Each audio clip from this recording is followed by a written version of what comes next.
Now, breaking news update. I'm Justin Gould, joined alongside multimedia journalist Bronson Rasmussen, guiding our camera today.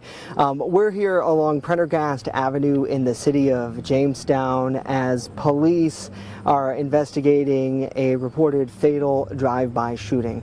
Let me step out of the way and show you what we're dealing with here.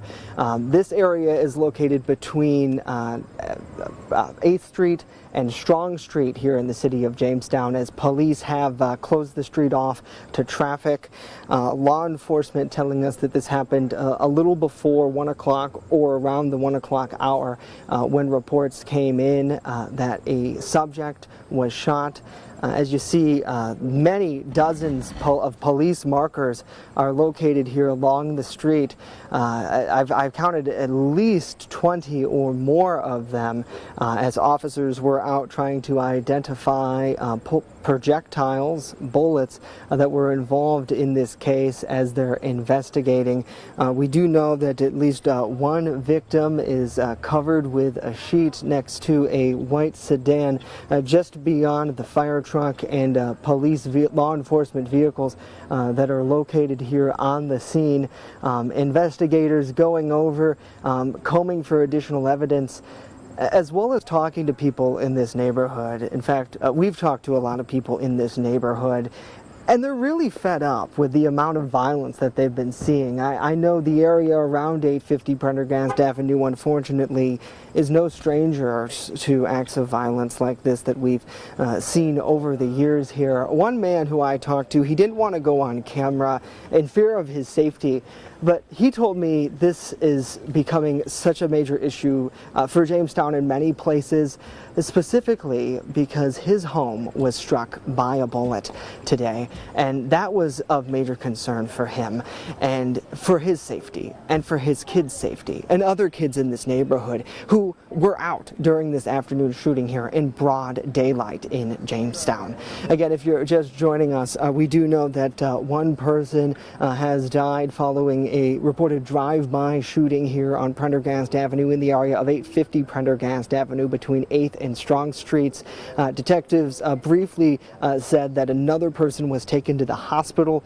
We presume UPMC Chautauqua Hospital. Their condition still unknown at this time. We, of course, are going to continue to try to work updates for you here on WNY News Now. But as you see the scene, and we're being very cautious with these live images that we're bringing to you here on WNY News Now streaming network because there is still a victim here on scene. So out of respect for them and for their grieving family, we do want to keep our distance. However, we want to try to bring you the very latest in this incident. But I did speak with one gentleman who didn't want to go on camera. He was actually really hesitant to talk to me, but he said that he fears for his family and living in this neighborhood, and that his house specifically was one of what appears to be several that possibly were hit by bullets. In fact, he said it's not the first time that it's happened to him. They've had instances in the past where you could see the remains of shell casings, and in this case it appears that there were several dozen of them. I counted earlier at least 20 markers. It looks like there may have been more. I did hear officers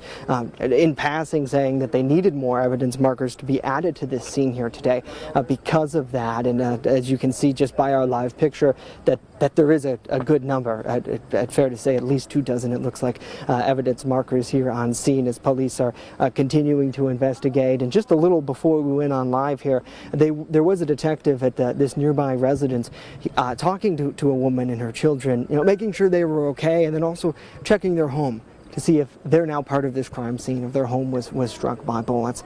Another aspect of it, in fact, you see right now, it looks like they're looking underneath a fire engine. In fact, the Jamestown Fire Department crew actually just disembarked that engine, getting their gear, and mentioning that they're going to be going to get a different apparatus because that's now part of the crime scene. Of course, when first responders are responding to an emergency, they're going to get as close as they can to try to render aid.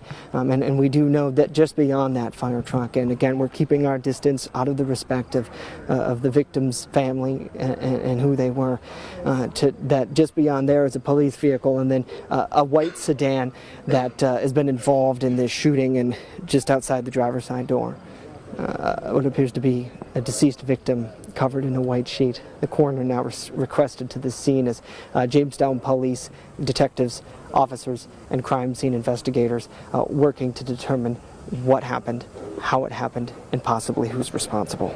In one note there, as for who was responsible, still unclear at this point whether they have a suspect or whether they're working for a suspect. Lots of reports out there, but for officer safety, I'm going to withhold some of that information until it's confirmed by police as they do continue to probe this instance. But nevertheless, for people here in the area of 850 Prendergast Avenue in Jamestown, today's not a good day for them.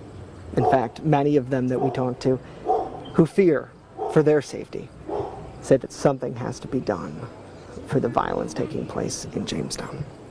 We will, of course, continue to provide updates for you on air and online at WNYNewsNow.com. But for now, reporting live from the city of Jamestown, I'm Justin Gould, along with multimedia journalist Bronson Rasmussen for WNY News Now.